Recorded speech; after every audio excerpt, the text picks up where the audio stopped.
Hello friends, Neha એજ્યુકેટરમાં તમારું સ્વાગત છે.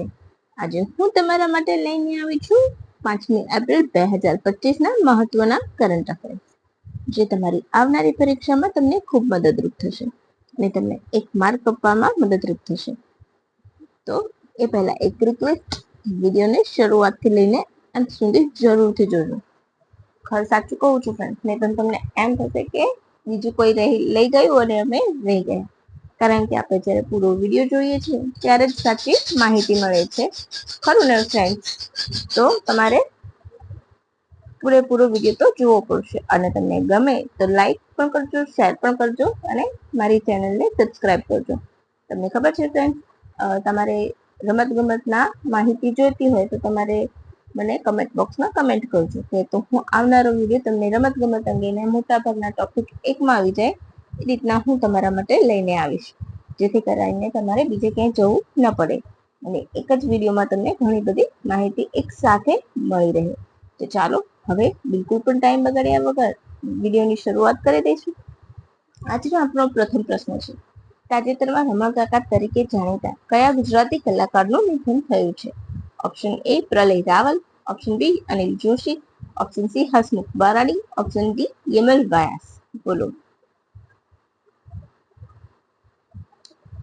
તમને ખ્યાલ હોય તો તમે આન્સર વિચારી શકો છો અને પછી હું જ્યારે આન્સર તમને કહું તો તમે મારા આન્સર સાથે તમારા આન્સરને મેચ કરી શકો છો. હવે ફ્રેન્ડ્સ, તમે મારા વિડીયો જોવાનું ચૂકતા નહીં, નહીં તમે ખરેખર રહી જશો. તમને લાગશે જ્યારે એક્ઝામ આવશે અને પ્રશ્ન પૂછાશે ત્યારે તમને ખ્યાલ આવશે કે કેટલું બધું આવ્યું છે મારા કરંટ અફેર્સમાંથી. તમે એસટીઆઈની એક્ઝામ, પ્રીવિયસ કોઈ પણ એક્ઝામમાં તમે જોઈ શકો છો. તો ચાલો હવે શરૂ કરી દઈશું. આજનો આપણો પ્રશ્ન છે એનો શું જવાબ આવશે? રમણકાકા તરીકે જાણીતા કલાકારનું નામ શું છે? તો આપણો જવાબ આવશે અહીં ઓપ્શન એ પ્રલય રાવલ. શું આવશે? પ્રલય રાવલ.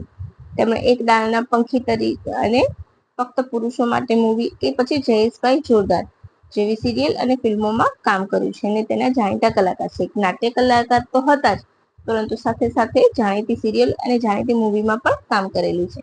છેલ્લે જયેશભાઈ જોરદાર આવ્યું હતું જે એમાં હતા, એ કોણ હતું? તો રમણકાકા તરીકે જાણીતા પ્રલય રાવલ. અનિલ જોશી તો અમે બરફના પંખી ફેમ લખેલી કાવ્ય સંગ્રહ છે, રાઈટ, એના કવિ એટલે કે જાણીતા કવિ હતા. તેમનું પણ નિધન થયેલું છે, એ પણ તમે યાદ રાખજો. હસમુખ બારાડી એ પણ નાટ્ય કલાકાર છે, રાઈટ, રંગમંચના કલાકાર છે. યમલ વ્યાસ ગુજરાત નાણાપંચના ચોથું નાણાપંચ ગુજરાતનું એના અધ્યક્ષ છે. તો તમારે આટલી માહિતી બધી મેં તમને ડિટેલ આપી દીધી છે કે કયું ઓપ્શનમાં શું આવે છે, બરાબર. હવે આ પ્રશ્ન કેમ?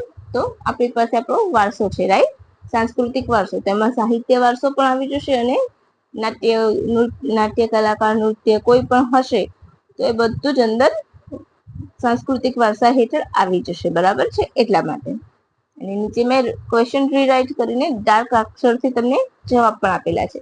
અને તમારે આ વિડીયોની પીડીએફ જોઈતી હોય તો નીચે ડિસ્ક્રિપ્શન બોક્સમાં મેં એની પીડીએફની લિંક શેર કરી છે, તો તમે ત્યાં જઈને તમે પીડીએફ પણ ડાઉનલોડ સરળતાથી કરી શકશો, રાઈટ. તો ચાલો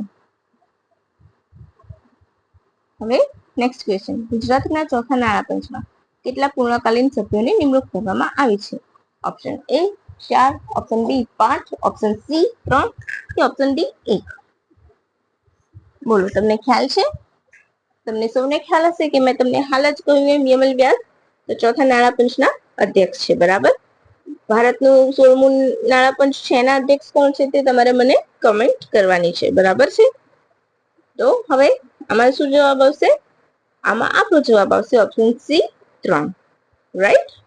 જયંતિભાઈ દેવાભાઈ પટેલ, શ્રી સુનિલ સોલંકી અને અભયસિંહ ચૌહાણ એ 3 વ્યક્તિ છે અને ચોથું કોણ છે? તો યમલ વ્યાસ. હવે અહીંયા હું તમને પ્રૂફ આપું છું, બરાબર. ગુજરાત ગવર્મેન્ટની જે ઓફિશિયલ ટ્વિટર હેન્ડલ એકાઉન્ટ છે એમાંથી જ મેં તમને આ માહિતી પ્રોવાઈડ કરી છે.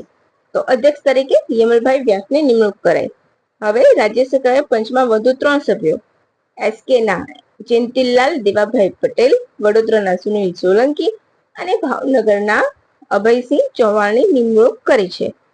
આ અગાઉ રાજ્ય નાણાપંચના અન્ય એક સભ્ય અને સભ્ય સચિવ તરીકે શ્રી બી.પી. ચૌહાણની નિમણૂક કરી છે, રાઈટ.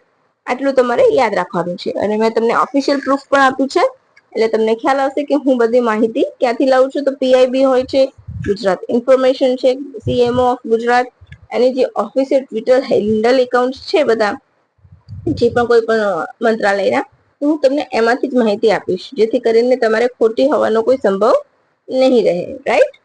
કાલે ઉઠીને કોઈ ક્વેશ્ચનમાં ક્વેરી આવે તો તમે એ માહિતી થ્રુ તમે જઈને અરજી કરી શકો છો. કેચ ધ રેઇન અભિયાનનો રાજ્યવ્યાપી પ્રારંભ ક્યાંથી કરવામાં આવ્યો? અહીં આપણને શું પૂછ્યું છે કે રાજ્યવ્યાપી. રાષ્ટ્રવ્યાપી પ્રારંભ તો તમને ખ્યાલ હશે કે હરિયાણાથી થયો હતો. રાઈટ? જ્યારે રાષ્ટ્રવ્યાપી પ્રારંભ ક્યાંથી થયો તો કેચ ધ રેઇન નો? તો હરિયાણાથી. એ તમારે યાદ રાખવાનું છે. અને જ્યારે રાજ્યવ્યાપી પૂછે તો શું આવશે? અમદાવાદ, મહેસાણા, રાજકોટ કે જુનાગઢ? તો અહીં આપણો જવાબ આવશે મહેસાણાથી કરવામાં આવ્યો હતો. રાઈટ? ક્યાંથી? રાજ્યવ્યાપી પ્રારંભ ક્યાંથી થયો હતો? રાજ્ય કક્ષાએ મહેસાણાથી. ભૂપેન્દ્ર પટેલ દ્વારા સુજલામ સુફલામ જળ અભિયાન કેચ ધ રેઇન 2.0 ની જળ સંપત્તિ અને પાણી પુરવઠા વિભાગના મંત્રી કુંવરજી બાવળજીભાઈ બાવળિયા સાથે અને અન્ય મહાનુભાવોની ઉપસ્થિતિમાં દવાડા ગામથી ચાલુ કર્યું. રાઈટ? મહેસાણાનું કયું ગામ? દવાડા. કદાચ તમને મહેસાણાના બદલે દવાડા આપી દે તો તમારે યાદ રાખવાનું કે દવાડા ગામ થી શરૂ કર્યું છે. બરાબર? મહેસાણા અને દવાડા બંને ઓપ્શનમાં પૂછાય સાથે તો તમારે દવાડા પર ટીક કરવાનું રહેશે, કારણ કે દવાડા એ પ્રોપર જગ્યા છે કે જ્યાંથી પ્રોપર રીતે શરૂ કરવામાં આવ્યું છે, એટલા માટે. હવે તારીખ 31 મે 2025 સુધી સમગ્ર રાજ્યમાં યોજાનાર જળ સંચયના આ મહાઅભિયાન અંતર્ગત પાણીના સંગ્રહ માટેની વ્યવસ્થા સુદ્રઢ કરીને ભૂગર્ભ જળ વિસ્તાર ઊંચા લાવવાના હેતુ સાથે. બરાબર? અને એમાં લોક ભાગીદારી પણ કરવામાં આવશે. આટલું તમારે યાદ રાખવાનું. બહુ જ ઇમ્પોર્ટન્ટ ક્વેશ્ચન છે, એટલા માટે. બરાબર?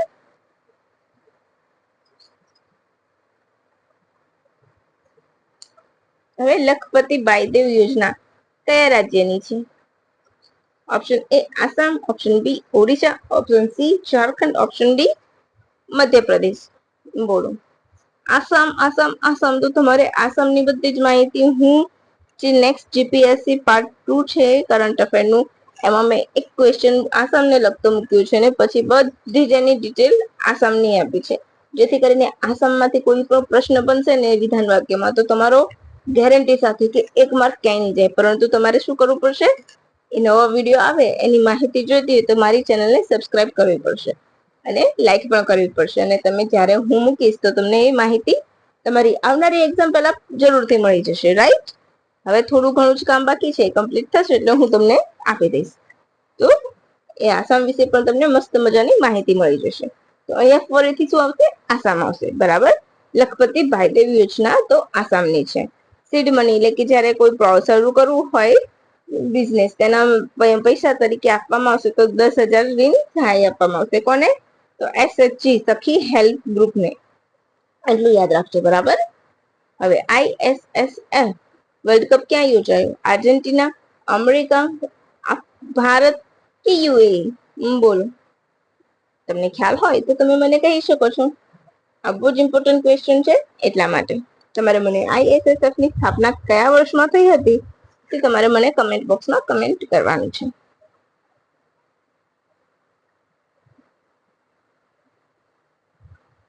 તો અહીં આપણો જવાબ આવશે આર્જેન્ટિના. બરાબર છે? ક્યાં થઈ હતી? તો આર્જેન્ટિના. આપણા ભારતનું નેતૃત્વ કોણ કરશે? તો મનુ ભાકર, જેમણે ઉપરાછાપરી 2 પેરિસ ઓલિમ્પિક્સમાં હમણાં જ મેડલ જીત્યા છે, બ્રોન્ઝ. બરાબર? અને મેડલ જીતનાર પ્રથમ મહિલા છે. શેમાં? તો શૂટિંગમાં. બરાબર? ઓલિમ્પિક્સમાં શૂટિંગમાં મેડલ જીતનારા. યાદ રાખજો. હવે ISF નું મુખ્ય મથક તો મ્યુનિક છે. બરાબર? હવે તમારે મને આર્જેન્ટિનાના કઈ જગ્યાએ છે એ તમારે મને કમેન્ટ બોક્સમાં કમેન્ટ કરવાનું છે. હવે સમ ઇમ્પોર્ટન્ટ પોઈન્ટ જોઈ લઈશું. અમેરિકન પ્રમુખ ડોનાલ્ડ ટ્રમ્પની નીતિઓ વિરુદ્ધ ન્યૂજર્સીના અશ્વેત ડેમોક્રેટ સેનેટર કોરી બુકરે અમેરિકાની સેનેટમાં નોનસ્ટોપ 25 કલાક અને 5 મિનિટ સુધી ભાષણ આપીને રેકોર્ડ બ્રેક કર્યો છે. કોણે? તો યાદ રાખજો, આ વન લાઇનરમાં હંમેશા પૂછાતું હોય છે આવું. એક ફક્ત વન લાઇનર તરીકે જ તમારે યાદ રાખવાનું છે, પરંતુ પૂછવાની પૂરેપૂરી શક્યતાઓ છે. તો તો ન્યૂજર્સીના ડેમોક્રેટર સેનેટર કોરી બુકર, બરાબર છે, 25 મિનિટ સુધી સતત ભાષણ આપ્યું હતું, 25 કલાક સુધી ભાષણ આપ્યું હતું. અને કોનો રેકોર્ડ તોડ્યો હતો? તો સ્ટ્રોમ થર્મડનો, બરાબર. એ 7 દાયકા જૂનો રેકોર્ડ હતો, એમણે તોડ્યો છે, એટલા માટે ચર્ચામાં આવ્યું છે. હવે નોંધનીય છે કે સેનેટના નિયમો મુજબ બ્રેક નથી લઈ શકાતો, રેસ્ટ રૂમનો ઉપયોગ ન કરી શકે, બધા જ નિયમોનું તેમણે પાલન કર્યું હતું. અને સેનેટમાં હાજર ન હતું તો પણ એમણે પોતાનું ભાષણ સતત ઉભા રહીને આપ્યું છે. હવે મોસ્ટ ઇમ્પોર્ટન્ટ ક્વેશ્ચન, જેની આગળ તમે સ્ટાર કરી લેજો. ગુજરાત પોલીસે જીપી દ્રષ્ટિ પહેલ શરૂ કરી છે. શેનું? જીપી દ્રષ્ટિ પહેલ શરૂ કરી છે. એનું પૂરું નામ યાદ રાખવાનું છે તમારે. જીપી દ્રષ્ટિનું પૂરું નામ 100% પૂછાશે, તો તમે 5 સ્ટાર કરી દેજો. Gujarat police drone response and aerial surveillance tactical internationals, એટલે કે જે વાહનને એને પહોંચતા સમય થાય છે તો એના પહેલા આ જલ્દી પહોંચી જશે, એટલા માટે, બરાબર છે. હવે તમને ખ્યાલ છે કે હાલ બિમસ્ટેકની 6ઠ્ઠી સમિટ યોજાઈ હતી. એમાં 21 એજન્ડા 2030 બિમસ્ટેકનું, એ બધી જ માહિતી હું તમને મારા નેક્સ્ટ વિડીયોમાં આપીશ. એટલે તમારે એના માટે થોડી રાહ જોવી પડશે, બરાબર છે, કારણ કે એનો હું ડેટા કલેક્ટ કરી રહી છું. એટલે તો અત્યારે હાલ તમને પૂછી લઈ કે વડાપ્રધાન મોદીએ થાઈલેન્ડના પીએમ ને પૈટા ગાર્ટન શિનવાત્રાને શું ગિફ્ટમાં આપ્યું હતું? તો છત્તીસગઢની જનજાતીય કળા છે, પિત્તળના મોરની બોટ, જે છત્તીસગઢની કળા છે, રાઈટ. એટલું તમને પૂછાઈ શકે છે. કેમ? તો મેં એટલા માટે લીધું છે કે જેમ આપણો સાંસ્કૃતિક વારસો છે એમાં બધી કળા પણ આવી જશે, એટલા માટે. તો પીએમ ને શું આપ્યું હતું? તો છત્તીસગઢની જનજાતીય કળાની પ્રતિકૃતિ, પિત્તળના મોરની બોટ. તો તમારે આજ માટે ફક્ત આટલું જ છે. સિમ્પલ 5 ક્વેશ્ચન છે અને ડિટેલમાં કરાવેલું છે. હું એવું માનું છું કે જ્યારે પણ કોઈ કન્ટેન્ટ આપો તો એક્સ્ટ્રા રિપીટેશન વારે ઘડીએ ના હોવું જોઈએ. એનાથી ફક્ત ને ફક્ત સ્ટુડન્ટનો ટાઈમ બગડતો હોય છે. સ્ટુડન્ટ માટે ટાઈમ ખૂબ અગત્યનો હોય છે, એટલે વધારે પડતું રિપીટેશન પણ ના સારું લાગે, રાઈટ. એટલા માટે હું દરેક વખતે તમને બધું રિપીટેશન કરાવતી નથી, પરંતુ હા, આસામ વિશેની બધી જ માહિતી મારા નેક્સ્ટ જે 6 મહિનાનો વિડીયો છે એમાં પાર્ટ 2 માં તમને બધી જ માહિતી એક વિડીયોમાં મળી જશે. પછી હું તમને એ ફરીથી રિપીટ કરીને માથે નહીં થતું, બોરિંગ તમને નહીં કરું. તમને બોર ફીલ થાય, ઇરિટેટ થાય એવું હું બિલકુલ નહીં કરું, ખરું ને ફ્રેન્ડ્સ? અને હા, તમને મજા આવતી હોય ને તો લાઈક જરૂરથી કરતા રહેજો ફ્રેન્ડ્સ. હું જોઉં છું કે તમે લાઈક તો બિલકુલ બી નથી કરતા, તો પ્લીઝ એક રિક્વેસ્ટ કરું છું કે હું આટલી મહેનત કરું છું તો તમે લાઈક કરીને પણ મારી મહેનતને બિરદાવશો ને તો મને ગમશે. કંજૂસાઈ ના કરશો. લાઈક ખાલી તમારે એક લાઈક બટન જ દબાવવાનું છે અને એક શેરનું બટન દબાવવાનું છે, જેથી કરીને જીપીએસસી ની કોઈ પણ વિદ્યાર્થી તૈયારી કરતા હશે તો એમને પણ આ માહિતીનો મસ્ત મજાનો ખજાનો એમની પાસે પણ અવેલેબલ હશે, રાઈટ. શેર કરવું એ સૌથી બેસ્ટ બાબત હોય છે, એટલા માટે હું તમને શેર કરવાનું કહું છું.